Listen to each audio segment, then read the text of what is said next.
Mm. You better get over here. I'm about to do this. About to do this with The Rock.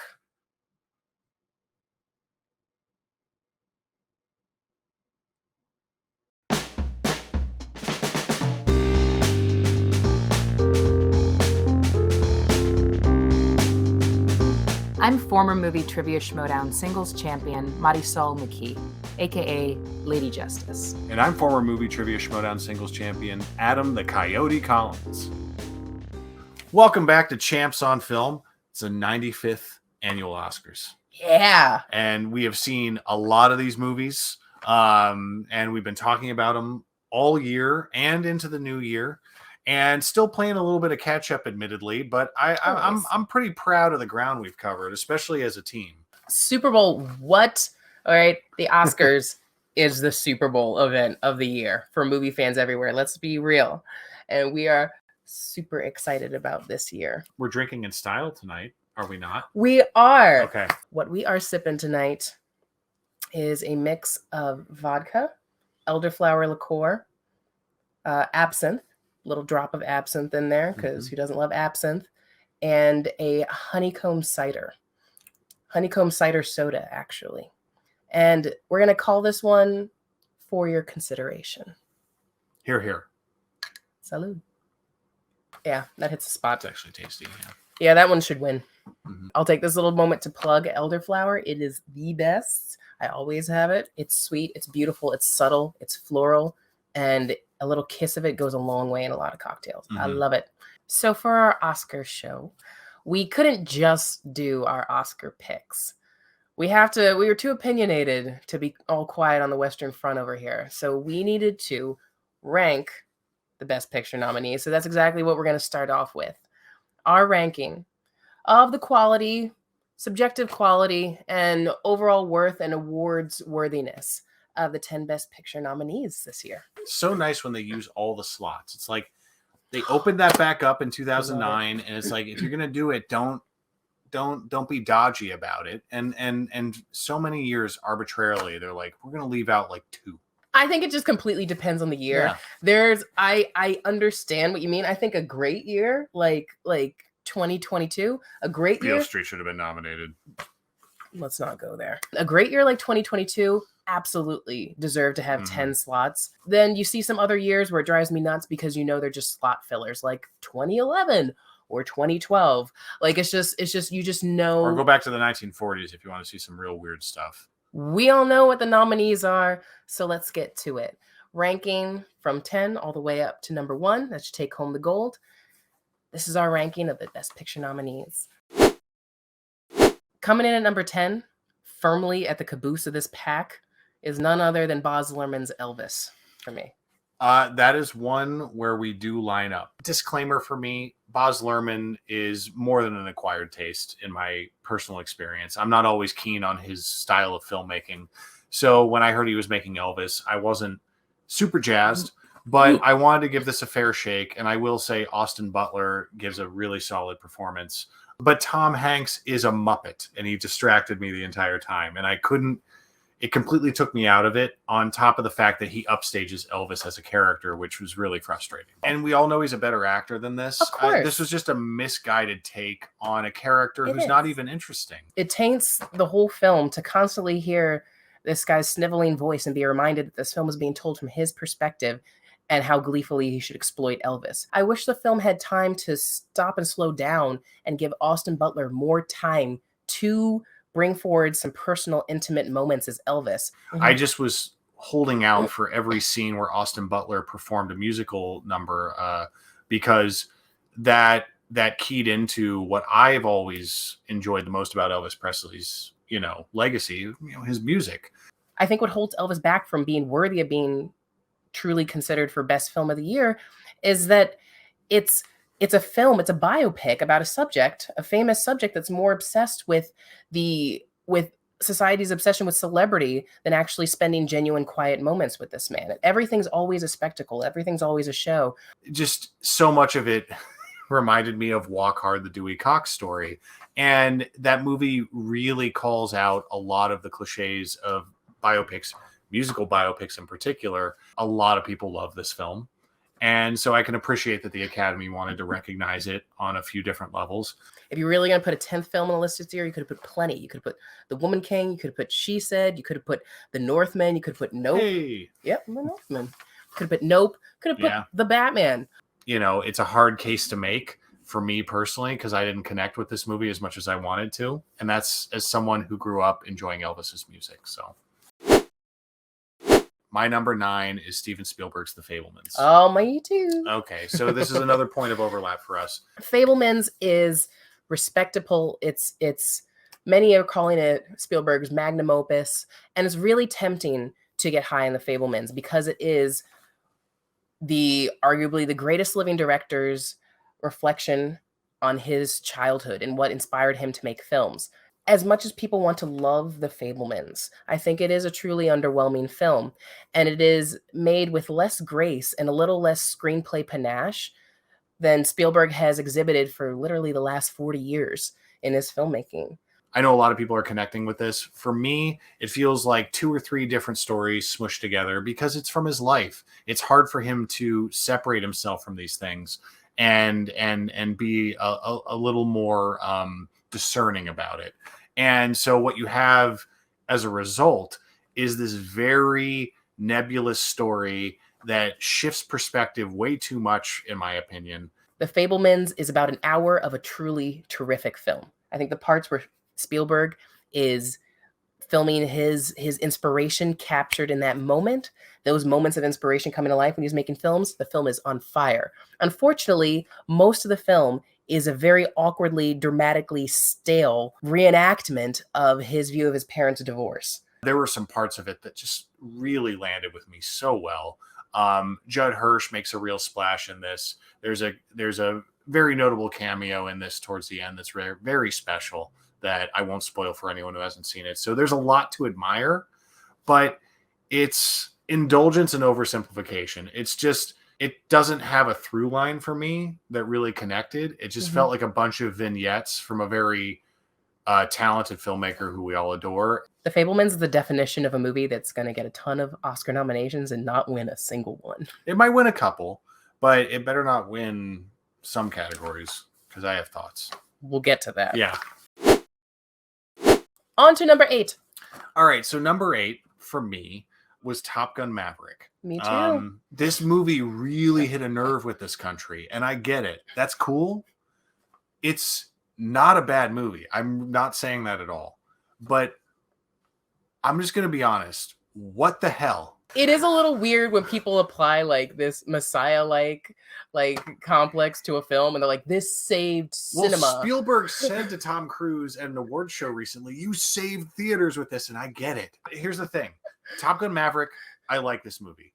Tom Cruise is Tom Cruise in this. He's likable. He's fun. Jennifer Connelly gets to show up and do a few things occasionally in this movie. Nice to have her back. Yeah, a really endearing appearance from Val Kilmer. That really was special. Oh, that's a highlight. That's one of the emotional. That's one of the emotional highlights of the film. So yeah, Top Gun Maverick, terrific action movie. Some of the most breathlessly exciting jet action that we've ever seen, if not the best. Mm-hmm.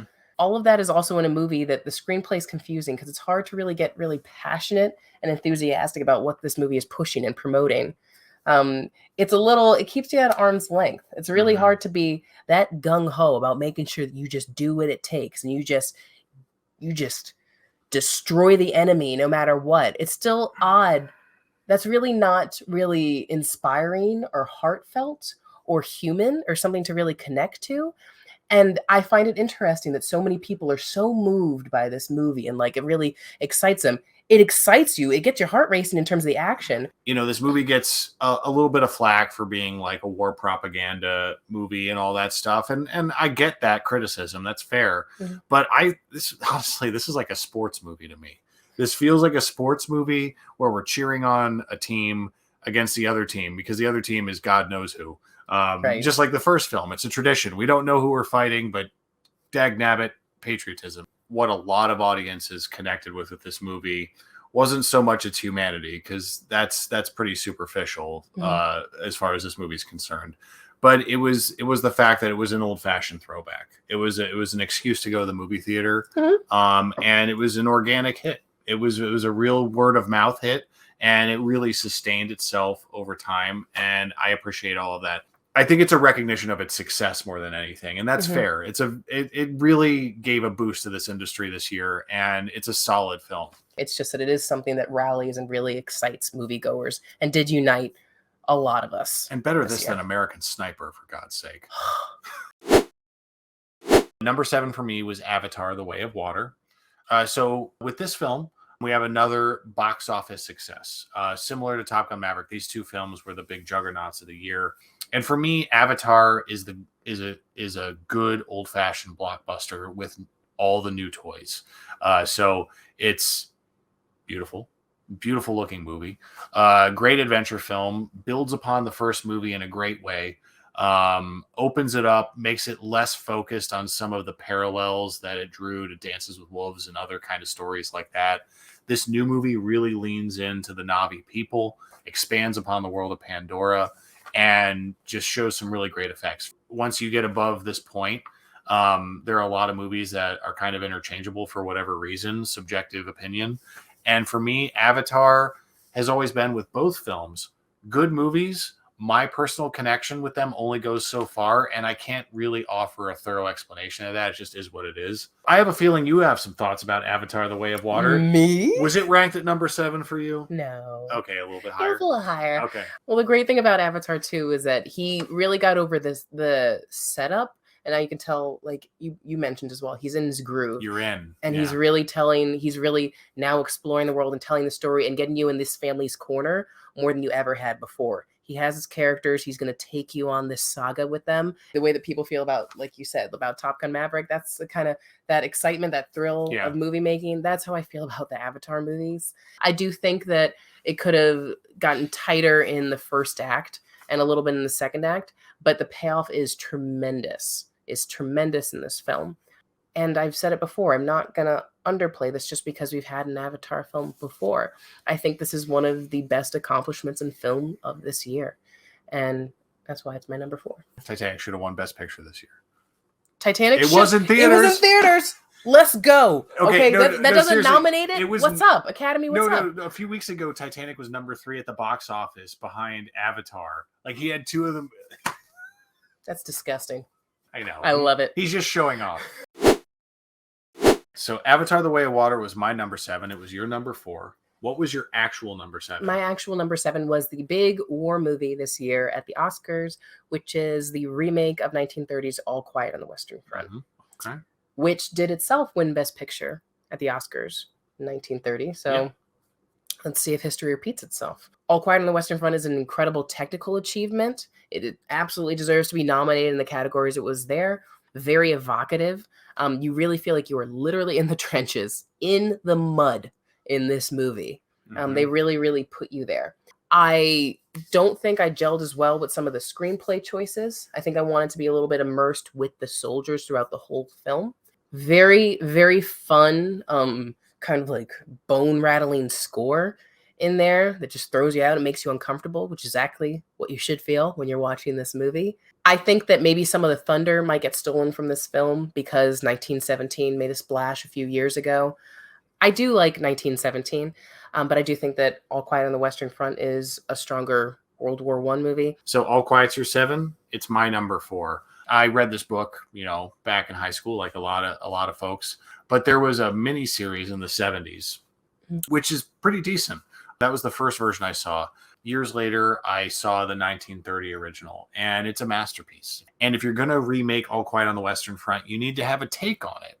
This version is more immersive because it's in German. It's told from the German perspective, and it's not a propaganda movie. It is an anti-war movie. It hammers home those themes even more than the original, to a point where it is uncompromisingly violent. I found this movie to be as much a horror film as a war movie. By adding on to the source material with the armistice negotiations is a risky move, but I liked everything that illuminated. It sticks to the ribs. It is haunting. It has a lot to say, and it's worth your time. The score is great. The cinematography is fantastic. The performances are good all around. And yeah, it's pretty harrowing and upsetting to watch. but that's by design. And that's why it's my number 4. All right, number 6. Number 6 is the critical darling of this year, one of the hearts of all the critics, won the fan votes everywhere this year, one of the biggest movies of the year. My number 6 on the Best Picture nominees is Everything, Everywhere, All at Once. I had it ranked just a hair higher at number 5, but I want to hear your thoughts first. All right. EEAO is a lot of fun. It is. Don't get me wrong. It is. Yeah, it's tough not to be swept up in this movie. I mean, this is one of the biggest hits of the year for a reason. We all love Michelle Yeoh. She is so badass in this movie. She is awesome. I'm so happy to see Jamie Lee Curtis back and having this much fun. This is the polar opposite of Halloween Ends. Jamie Lee hasn't had this much fun since the remake of Freaky Friday. I'm so here for it. We all love the cast. Not only does it put a spotlight on characters that we don't see enough of, it puts it in such a fresh perspective and tells it in a very energetic and relentless way. The screenplay gets a little bit caught up in the second half there. I think that the movie plateaus. I think that it is too long. I think that it kind of hits that emotional peak earlier in the film and just sustains for the rest of it. That's my experience that I had watching it. And it is so wacky. It is so all over the place, but it has such a simple core about acceptance. It's got so many just feel good, essential family connection elements in it. And that's why it's connected with a lot of people I know. And that's the things that I really did enjoy about it. What's great about this is how organically it connected with a wide audience. And again, build up its reputation over time, build up its success over time, and was able to transcend into the second half of the year and maintain its presence so that by the time Oscars rolled around, it's still in contention. It's not my personal pick for Best Picture. However, if it wins, I won't be offended. I get it. This ain't no Green Book. This is a good movie. Yeah. There's a frame of this that takes place in the Black Lodge from Twin Peaks that I only discovered because an eagle-eyed fan freeze framed it. But yeah, there's a version of Michelle Yeoh that exists in Twin Peaks in this movie, and that makes me happy. Shit. Yeah. My number 5 was Triangle of Sadness. That was my number 6, so that works out. Triangle of Sadness is a really great satire. It's a return to form for satirical storytelling on film. I mentioned in our top films of the year review, it reminded me of Louis Buñuel films. And that's a very apt comparison. Triangle of Sadness did crack my top 10 of the year, as you know. I am here for it. I'm here for those pitch black comedies. I think that this, as we said, I do think that this one fared the best out of those similarly themed films. I think it is absolutely deserved of a nomination in most of the categories that it got this year. I think for me, the pacing gets a little unwieldy by the time you get to the end of the third act. The middle chapter is my favorite. During the night of the storm on the ship, I just think it's brilliant. Everything that happens in that crazy chapter is so good. The island stuff works. It makes sense, but I was less captivated by it than I was by the previous 2 chapters in the film. That said, really great movie. Not mad that it's nominated. I'd love to see more dark satires get recognition like this. We are snowballing right down this list into our number 3. I think, woefully underrepresented movie this year that really needs to be talked about a lot more, because guess what? It's women talking. What's so special about this film is how well it's directed, how specific of a lens. This story on paper seems very simple and straightforward, but it's so impeccably directed. The screenplay is airtight. It's stylized and it's heightened. It's almost like a stage interpretation of a concept. And you're seeing it play out, not necessarily because this is how it would be in real life, but it's almost like a clash of personified ideas having conversations, but also plays very well as a realistic fable, if that makes any sense. Yeah, I had a very strong reaction to women talking as well. Sarah Polley definitely should have been nominated for Best Director for this. It's really stupid that she wasn't. I am glad it's nominated for Best Picture. I'm glad it's nominated for Best Adapted Screenplay. We'll get to that. I love the title because of the simplicity of it. It is a film about what can happen when women simply talk to other women. Just the simplicity of that act and the change that can evoke is monumental. And I was emotional throughout this whole film. This is one of the films that made me cry the most this year. Throughout the course of this story, we see things come to light, not only about the events that have transpired, but about all of these women's perspectives, their unique perspectives and their shared perspectives. And by the time you get to the end of it, it has such a powerful emotional punch that is incredibly earned. And the performances all around are excellent. As you said, woefully underrepresented in the acting categories because it's not represented in the acting categories, which is a travesty. This is not a normal movie. This is not another biopic.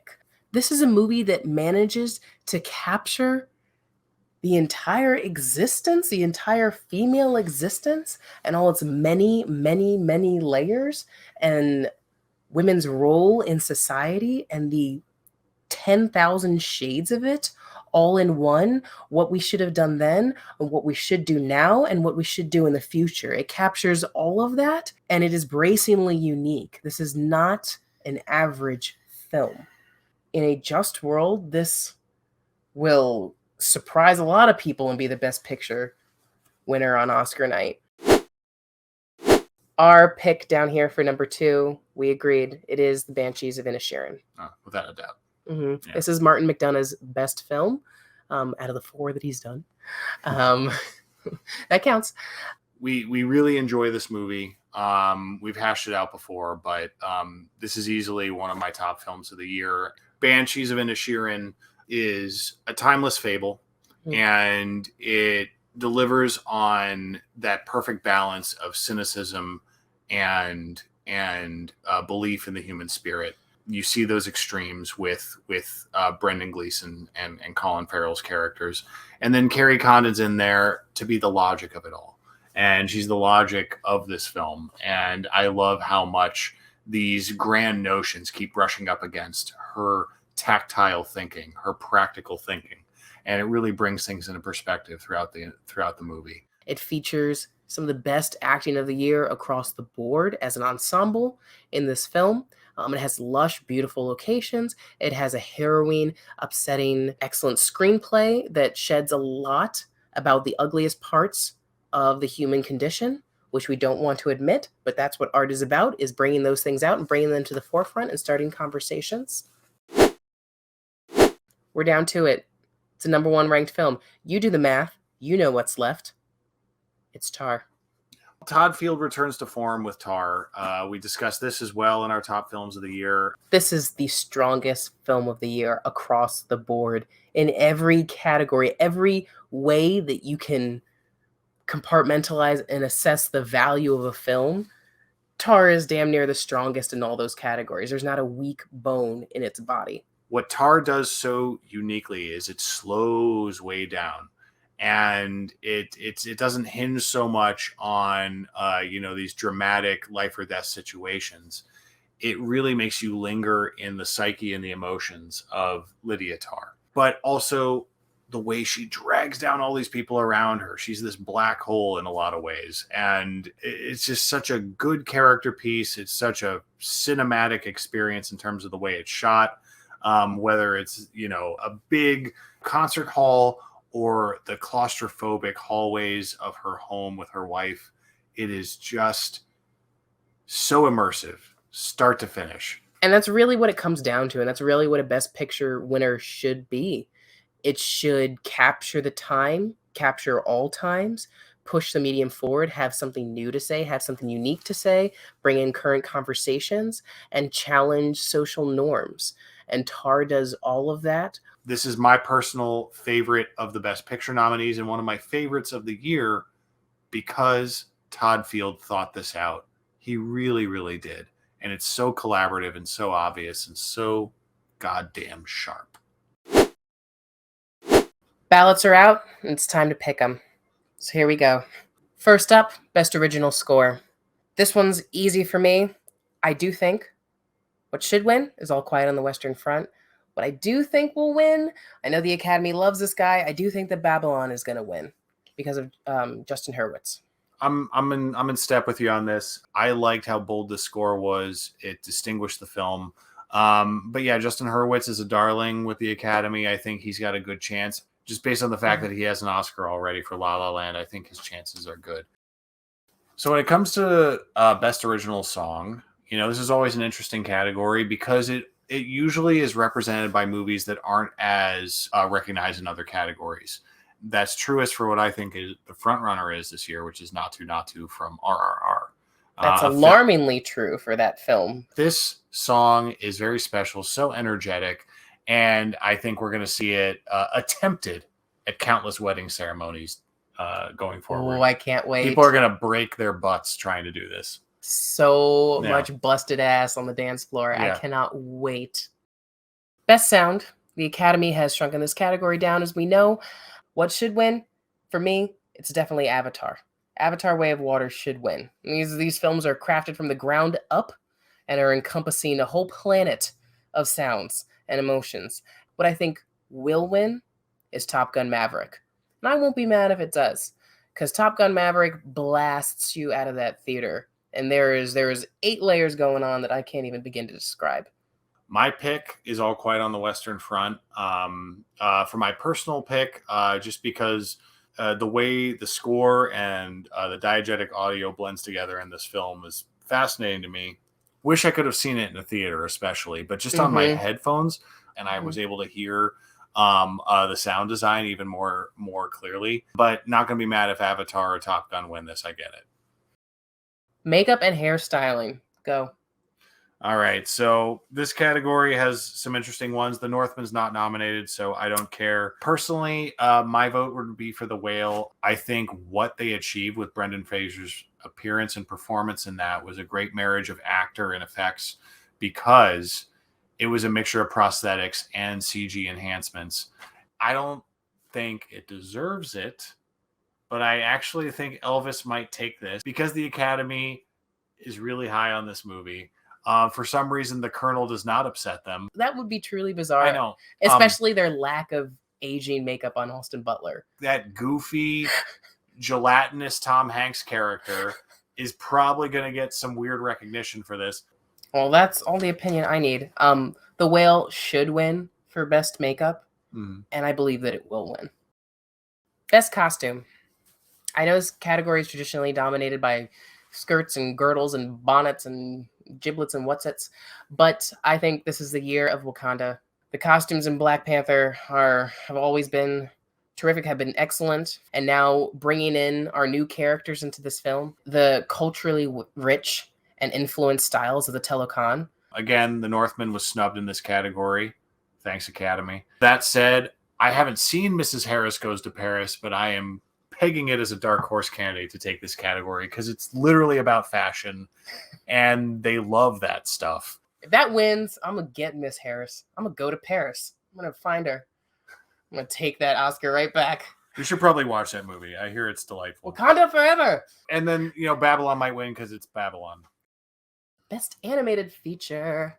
My pick is Guillermo del Toro's Pinocchio. Not Zemeckis' version, which was not nominated, unfortunately. Guillermo del Toro's Pinocchio is a purely animated film.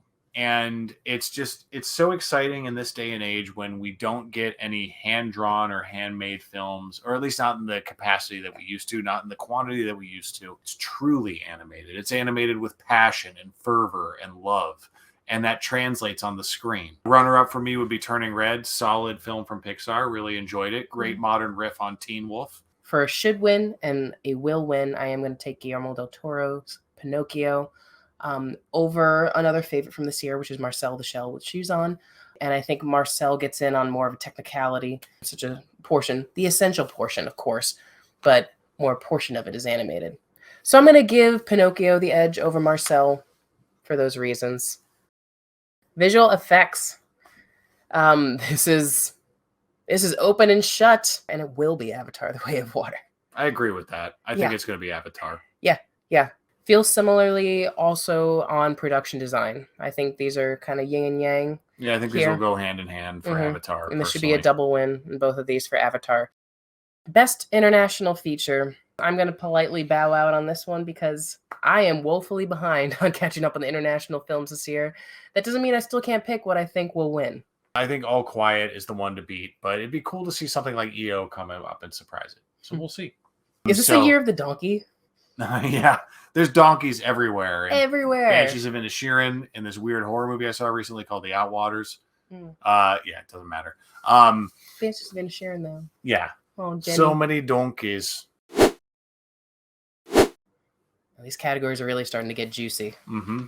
Best editing. Mm-hmm. Tar is a long film, and you do not feel that for a second, and that should be reflected with a win. Unfortunately, I don't think it will, because if there's one thing that the Academy tends to recognize more, it's an abundance of editing rather than the specificity of the editing. I think Everything Everywhere All at Once is going to win Best Editing, and I get it because that's a film I would not want to edit. There is a flurry of things going on in Everything Everywhere All at Once, and a lot of fun things to catch on every time you watch it. I think it's easy to take for granted when you're looking at something like Everything Everywhere All at Once that it just flows. But I can say the same thing about Tar, and Tar shows the strength at the opposite end of the spectrum with being deliberate, with being measured. It's a toss up for me with those, but I'll be happy to see either of them win. All right, cinematography. AKA the Roger Deakins Award. Not this year, though. He's nominated, though. I don't think it's going to be. I don't think it's going to be him this year, though. This is another double up on me for the should and will win. I think it should be Tar, and I think it will be Tar. Yeah, I love the cinematography in Tar. Again, like we talked about it maintains perspective so well. I do think that All Quiet on the Western Front has a solid shot. I think it'd be kind of funny after 1917 won for that. The similarities start and end with that it's the same war. Yeah, I'm on board. Let give it to Tar. Let's go. Adapted screenplay. This is an interesting little category of big variety of nominees here this year. Well, because you have things that are adapted from source material, and then you have the adapted screenplays, which are on a technicality in this category because they're sequels, which is Glass Onion and Top Gun Maverick. Curious. No offense to those movies. I think if you compare them to something like All Quiet on the Western Front or Women Talking, it is laughable because those are actual adaptations. Sorry, Academy. And I think this will be Women Talking. Yeah. For all the reasons that I said before, and how this is a very unique and laser-focused stylization in this screenplay. And I think it just gels beautifully. Very dynamic in way the screenplay moves, in which the action of conversation moves. It's a very, very, very impressive screenplay and should absolutely clinch adapted. A little easier to decipher. This is Best Original Screenplay. My personal pick would be Tar because Todd Field feels like he had this movie in his head for a long time, and it just spilled out onto the page and then onto the screen. Tar is a real, just beautiful onion of the screenplay. It just peels and peels and peels a new, just poised layer as it goes along. That is a deft balancing act, and I think it does it really well. But Everything Everywhere All at Once is so earnest, so bombastic. It is the original darling of the year. For all the things you said, it is an absolute colorful gymnastics balancing act of a screenplay. I do think that Tar should win, but I think that Everything Everywhere All at Once is going to be a shoo-in for Best Original Screenplay. Moving into supporting performances. Yes, supporting actors. I think we're on the same page about this one. Yeah. Ke Huy Quan should win, and I think he absolutely will win Oscar night. He's playing with a hot hand right now, and deservedly so. Like everyone in that movie, they're not just playing themselves. They're not just playing their character. They're playing multiple versions of that character. I loved his speech at the SAGs, and he gave us a similar speech to other award shows where he just spoke about the simple fact that it's nice to have representation again. And that seems like an obvious point to make to some, but it's a point that needs to keep getting made because it's always important. Banshees of Inisherin has some of the strongest across the board, and it was great to see Barry and Brendan are both great. Yeah, it was great to see them both nominated. Barry was one of the most memorable performances from that movie. I told you, but it's too much of a long shot. Really happy to see Brian Tyree get nominated Yeah. for an Oscar finally. But having seen the other 4 performances, I definitely can get behind Ke Huy Quan. This is an interesting race now. Best Supporting Actress race. This one is really tight. And I'm very curious to see how this one plays out. I'm split on this one. Carrie Condon should win. I think that she's the strongest part in an already incredibly strong ensemble in Banshees and Inisherin. I think she knocks it out of the park. She's just a pragmatist, and she brings it across in such a heartbreaking way, the way she's attached at the hip to her brother and has had that be kind of an anchor in her own life. I think she displays that beautifully. We also have Angela Bassett right neck and neck there with, I think it's just like, would be an excellent legacy win for her. She is the centerpiece to all the emotional weight of Wakanda Forever. I think it's, a decent superhero movie overall, but she's one of the strongest aspects of it. Speaking of legacy, yeah, there's another one in this category as well. Yeah, so that would be Jamie Lee Curtis, and having won at the SAGs, I think it's up in the air at this point, just on the performance by itself without any additional context. For me, it'd be Carrie Condon, but I love Jamie Lee Curtis. I love Angela Bassett. We'll see what happens. I won't be upset either way. All right, down to the big 4. Best Director. A lot of good options here. I think it comes down to precision and handle over their film. And this is another pick'em. Todd Field for Tar or the Daniels for Everything Everywhere All at Once. I think that a lot of the awards of the night are really going to come down to these 2 films. I would love to see Todd Field win this. I think given Jane Campion's win for Power of the Dog, there's a precedent here. This would be a great and deserved award for his talent as a director. He's very, very focused and disciplined, and he comes from an acting background as an actor first. The Academy really messed up with a couple categories, leaving out some few people this year. Sarah Polley being left out for Women Talking is a big one. Sarah Polley should have been nominated. What the hell? But you can't rule out the Daniels in this situation because of the enormous popularity and goodwill towards Everything Everywhere All at Once. I think it's between those 2. Best Actress. What a whirlwind it's been. This is the messiest one this year for me with the Oscars. The absence of Danielle Deadwyler in this category is unforgivable. Yeah. It's really embarrassing.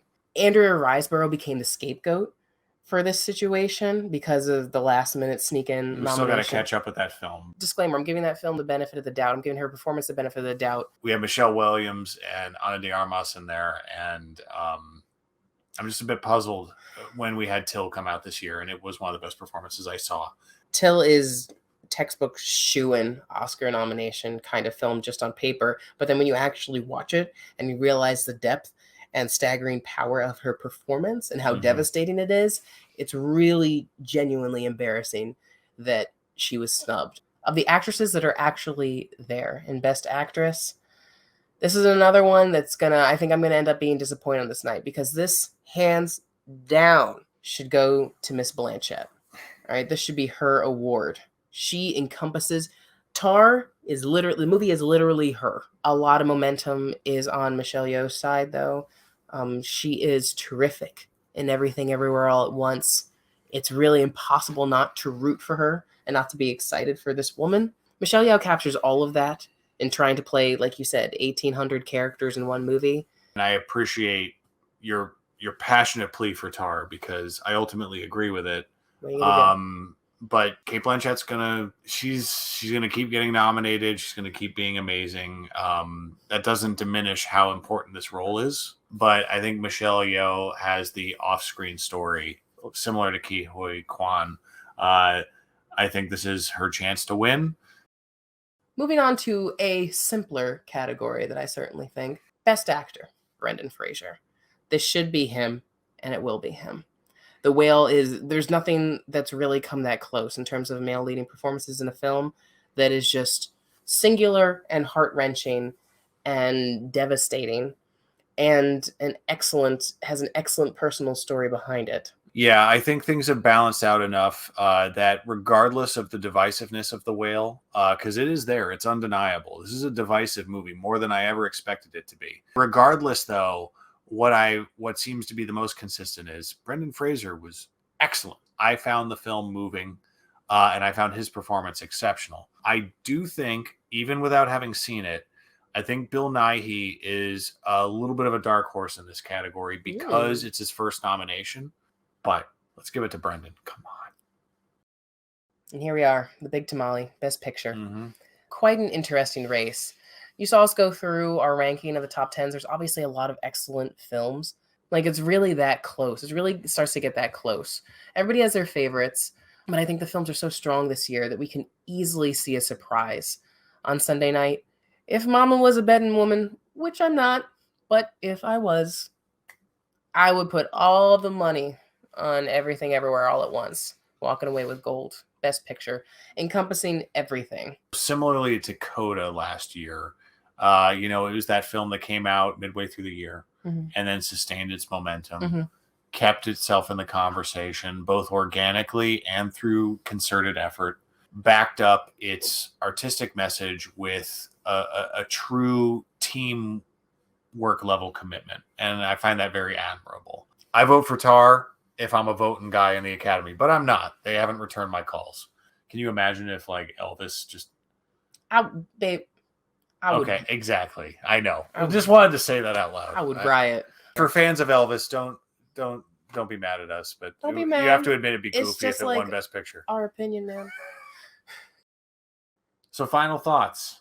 Oh, this is making me so excited. It's going to be a good night no matter what. As you can tell, there's obviously a lot of excellent movies. I'm very pleased. I have like my personal picks, and I get stubborn and get opinionated because we all do. We're film lovers.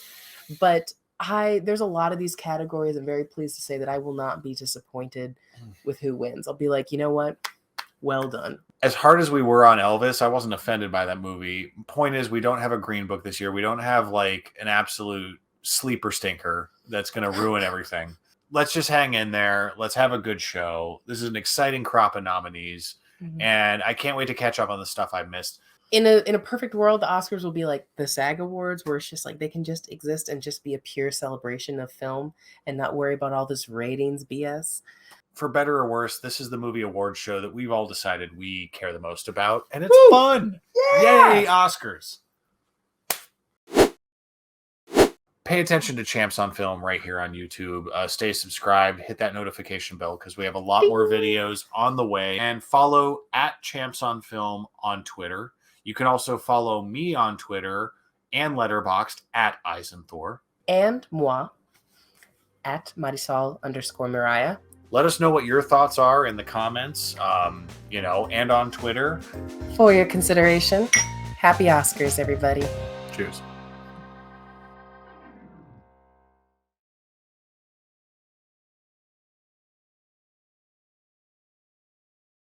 Cheers.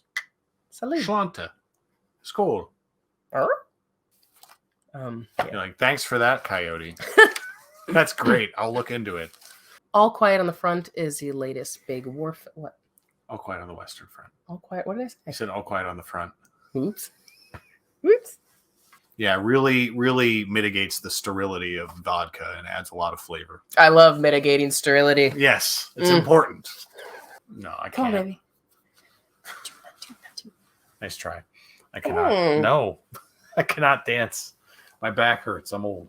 Come on, my boy. It's not about being Caucasian. It's about being old and tired.